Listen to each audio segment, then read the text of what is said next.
Okay guys, welcome back na naman sa aking YouTube channel. No? So may pag-uusapan natin yung regarding sa updates nitong si Nycros. So ito ay recap lang sa kanilang updates para hindi ka nahuhuli sa mga bali-balita. So talakayin din natin dito ano yung mga possible na pwedeng maging update sa darating na Tuesday. Kasi inayos na nila yung kanilang site. Nandun na yung idea kung ano yung susunod na update. Okay, so simulan na natin yan guys. Ano yung mahahalaga sa update nila? Siyempre, unang-una dyan yung drop event, no? Which is itong Midsummer Resort First Beach.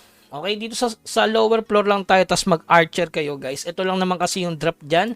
Mataas yung bigay na gold dito guys at mataas yung XP. Pero dahil ang priority natin itong Crowley na to na ice piece, mas mahalaga to.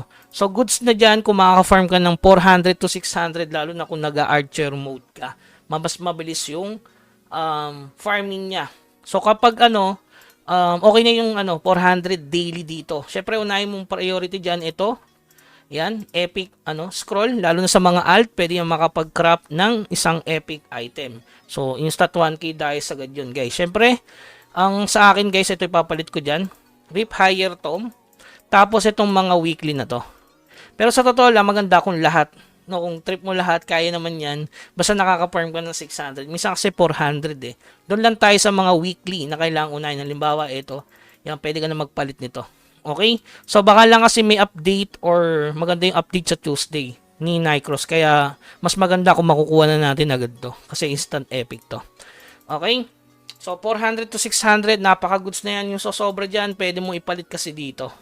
Kaya the best kung sa low level ka magpa-farm. So, ang tapos niyan is hanggang, ayan, nakalagay naman July 29 before update.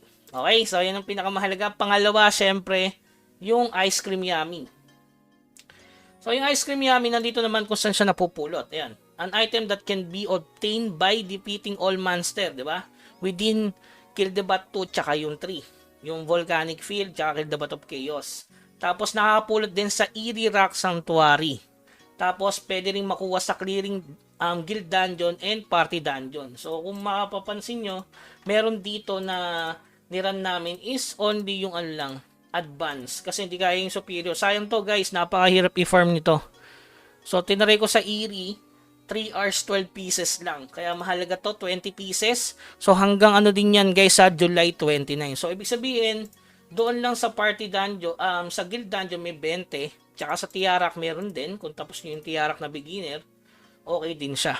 Tapos magkakaroon kayo syempre nung Summer Treasure Chest, which is, dahil 4 nga siya, di ba? So 44 pieces din yan mga boss. At tsaka syempre, eto.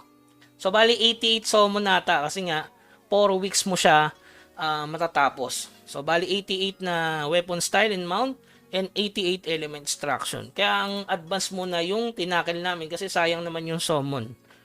Okay? So ayan, tapos siyempre sa party dungeon. So overall total, kung ito ay 30, kung ngayon nakakuha na kayo ng 30 since 4. So 3, 6, 9, 12, 120 plus 40 pieces, so 160, 280. Kapag hindi ka magpa-farm sa Kill the Bat of Chaos. O paano yung Kuya Bugs? Hindi kami nakaka-farm sa Kill the Bat of Chaos. Halimbawa, low level. Pero nakakapag-GD naman kayo at Tiarak. So sa akin, ang priority ko dito guys, dito pinapalit yan guys yung ice cream ito. Sa Abilius, dito sa Summer Event Merchant. So ang bibiling ko lang dyan guys, ito. Ito lang talaga. Actually, kung di ako naka-farm, halimbawa 200 lang. Since 280, dagdagan ko na 100. Kasi palit ko kahit saan dyan. Halimbawa, ito, pwede din to. Okay, at saka to, pwede din sa inner armor. Hindi kasi kayang i-farm to guys unless nakaka-farm kayo ng 24/7 sa Kill the Bat of Chaos. Kaso, ang tagal nga i-farm yan. Kaya, mas priority itong Artifact Awakening. Okay? So, ito pwede naman kunin. So, kasi pangkaraniwan, binibigay naman Actually, binigay nga dito sa Ice Dungeon, 'di ba? 2 piraso. Tapos magkakaroon pa yan. Ay, mamaya natin pag-usapan yung possible update sa Tuesday. Okay? So, para sa akin, ito yung unang priority ko dyan kasi 2 na. Sooner or later, magkakaroon ulit ng another na ganito para makapag-crop ka nito. Solid yan, guys. Oh. Kung makukuha mo, magiging 2/5 na siya. So, ito pinakamaganda para sa akin. Kasi may negation, may strength, syempre may melee dual. Ayan. Okay? So, ayun yung dalawang napaka-importante sa kanilang events. Siyempre yung Ice Cream Yummy tsaka yung drop event sa Ice Dungeon. Pangatlo, siyempre itong Fever Time. Itong Fever Time hanggang July 27, linggo. So alas 8 ng gabi hanggang alas 12 ng madaling araw. So sobrang solid yan, all areas yan. Isabay mo na yung Masarta Iri dyan habang nagpo-farm ka ng Ice Cream Yummy. Okay? So ayan, malagay yan, Fever Time. Actually, yan yung tatlong event na sobrang solid. So, dako naman tayo regarding dito sa mga magandang tapusin. Kung meron kang stocks or meron kang naipon, ang magandang salihan dyan, guys, ito. Binilang ko kasi yung epic ko, kaso, yun. Ito, napaka-solid nito, guys. Kung meron kang 32 pieces na epic element, kunin mo to. Pwede to, guys, kaso sacrifice ka nga lang ng stats. Hihina ka, pansamantala lang. Kasi tatanggalin mo yung alchemy mo na epic at isa-sacrifice mo para makakuha ka ng legend. Paano legend? Ayan, halimbawa, combine epic element 6. So, itong 16 pieces na to, sakto to para makaisang full board ka nitong kanilang event. O, full board, guys. Ibig sabihin, kung bibilang niya, 4, 8, 12, 16. So, pwede ka ulit mag-refresh. Ito kasi, sureable legend. Okay? So, kung may 32 pieces kang epic element, kung isa-sacrifice mo para sa 4 na legend, nasa sa'yo yun. Legend is legend, guys. Napaka-solid nito. Ang maganda dito, guys, ang gagawin nyo, ito huwag kayong mag-all in. Try nyo isa-isa lang. Kasi pwede mo na agad siyang i-refresh kapag nakuha mo agad to. Kasi yan yung special Obtain all special reward to refresh the reward list. Kung makita mo yung reward list niya kasi isa lang yung special. Yung umiilaw pala, sorry. Ito hindi yung special to. Ito, guys, umiilaw. Kung naalala nyo dati, yung 4 na sa ibabaw, diba, pwede nang mag-refresh. Okay? Sobrang solid yan. Kung meron kang 32 pieces, nasa sa'yo, pag-decision mo. Pero kung talaga kung 32 pieces, to talaga, real talk, guys, kukunin ko yan. Kaso kulang 1, 2, 3, 4, 5, 6, 7, 8, 9, 10, 11, 12. 13 lang. So, ang layo. Kailangan 32 pieces. Nasa sa'yo kung sasalihan mo yan. Yan yung nakita kong napaka madali sana kung meron kang ipon. Kaso, ngayon pala ako nag-iipon ng alchemy. Sooner or later, hindi na talaga ako magbubukas niyan. Iipunin ko na talaga, guys.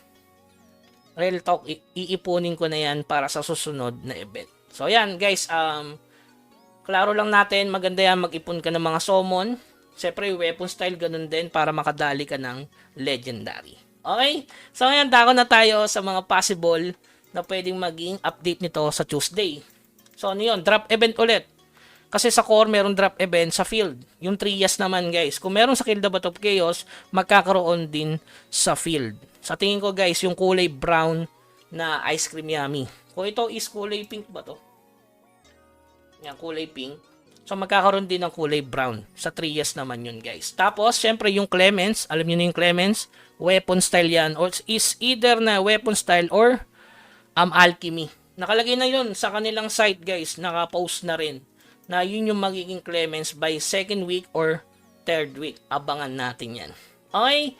So, ayun lamang, guys. Keep grinding. Huwag kalimutan mag-subscribe sa ating channel para pa sa iba pang update. Hanggang sa muli. Paalam.